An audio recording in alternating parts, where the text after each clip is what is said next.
C. Remulla, together with General Jose Melencio C. Nartatez, Jr., General Robert Alexander A. Morico II, and Attorney Brian May R. Thomas, ASEC for Legal and Legislative Affairs, and lastly, Police Colonel Ivan D. Abesa. With that, to formally commence our briefing, may we now call on the SILG for his opening statement. Magandang umaga po sa inyo lahat. The public with the latest update on the investigations into the drowning incident involving 2 members of the Ateneo Blue Eagles men's basketball team. Following a thorough investigation conducted by the Philippine National Police, we are now prepared to present our findings and recommendations based on the evidence gathered. Ang layunin namin ay simple. Alamin ang katotohanan, pananagutin ang dapat managot, at tiyaking mananaig ang batas. We now go with the investigation. These are the recap of facts. On June 8, 2026, 2 players from the Ateneo men's basketball team died during a team building activity in the Pocolao, Aurora. The death was due to drowning during sea water training conducted at around 2:30 p.m. The sea water training was done during high tide when waves pulled the players further offshore. The said activity was organized and supervised by head coach Tab Baldwin. This is the Blue Eagle Band of Brothers or BBOB. Ito ay lagi niyang sinasabi ng mga players na slogan ng kanilang samahan. Hindi lang sila basketball team, kundi Blue Eagle Band of Brothers o BBOB. Sunod. Ito ay sinabi ni Coach Tab Baldwin sa dati niyang interview, and I quote, "It was built around the fact that it's very difficult for young men who are at the height of their playing prowess, all of whom had egos that are fed by loving parents, adoring girlfriends, adoring fans, victories along the way, and these egos needed to be broken down to the whole," unquote. Sinabi niya rin, and I quote, "The best way to do that is to break the man and reduce him to a state where he can't do things on his own and requires the assistance of others in order to accomplish something," unquote. What we seek to do is stretch the limits of these players, take them near their limit, unquote. Ayan po ang pag-iisip at samahan ng BBOB. Sunod. Hazing. Ang Anti-Hazing Act of 2018 ay revised na po yan sa dating batas. Ang dati pong iniisip natin, ang hazing ay initiations lamang. Ngunit dito, ang team building at training ay nag-crossover papunta sa hazing. Hindi po to, ang hazing po, iniulit ko po, ang hazing po ay hindi initiations lamang. Ang dating concept natin ay nagpapaddle, ang dating concept natin ay hinihiya, ang dating concept natin ay pinapahirapan. Ayon sa batas na revised ng 2018, hazing refers to any act that results in physical or psychological suffering, harm, or injury inflicted on a recruit, neophyte, applicant, or member. That applies to the basketball team. As a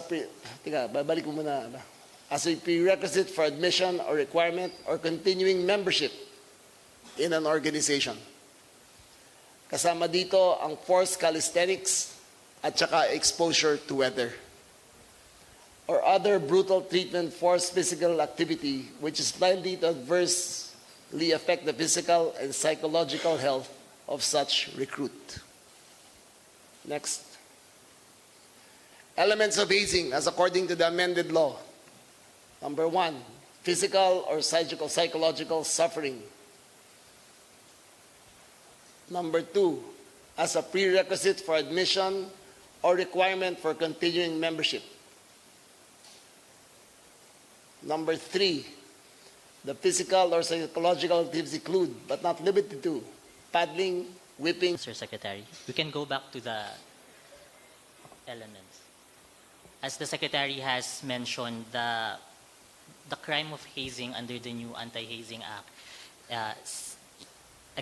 is expanded and covers not only the traditional way of initiation as we are aware of, but it covers also all other acts that inflict suffering and are done as a prerequisite or a requirement for admission or continuing membership into an organization. So we're also accustomed to fraternities conducting hazing, but under the law, any organization can be held responsible for this crime. We are going one by one for the three elements of hazing under the law. For the first element, there should be a physical or psychological suffering. This one is very clear as there is the presence of death of two individuals. This is a clear case of physical suffering under the law. The second element provides that there should be a prerequisite or requirement for continuing membership or admission to an organization. The evidence that was acquired and obtained by the CIDG would show that the supposed team building activity that was conducted in Aurora was precisely made to determine which members of the team will make it to the final list submitted by Coach Tab Baldwin to the UAAP board.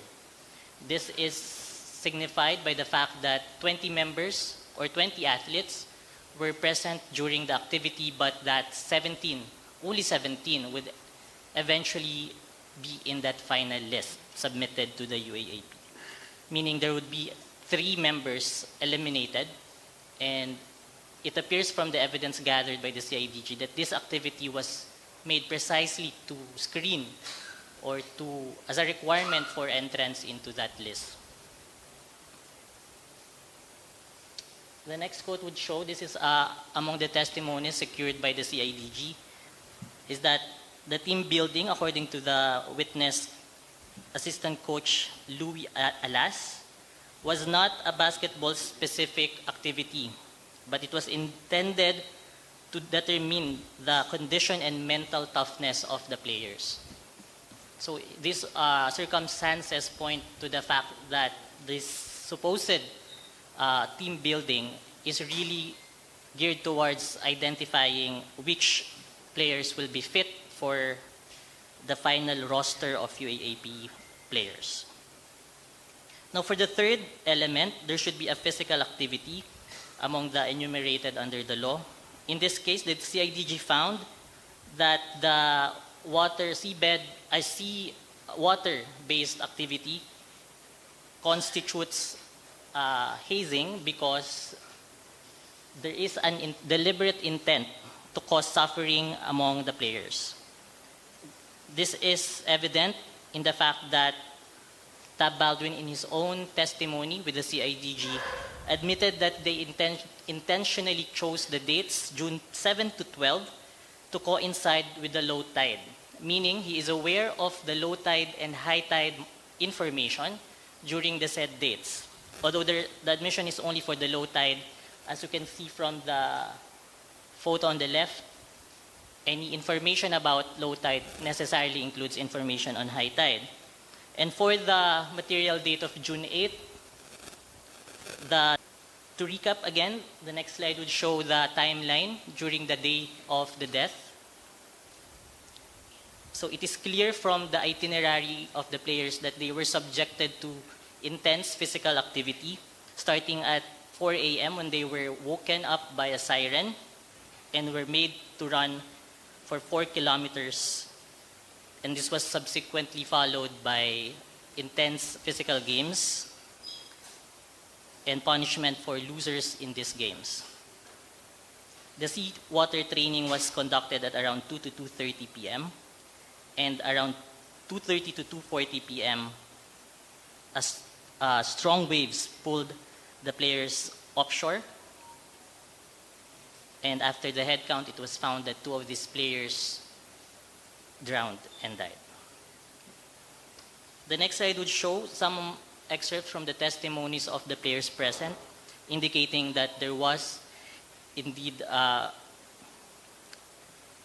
physical suffering inflicted upon them, not only upon those who sadly passed away, but all those who were in attendance in that activity.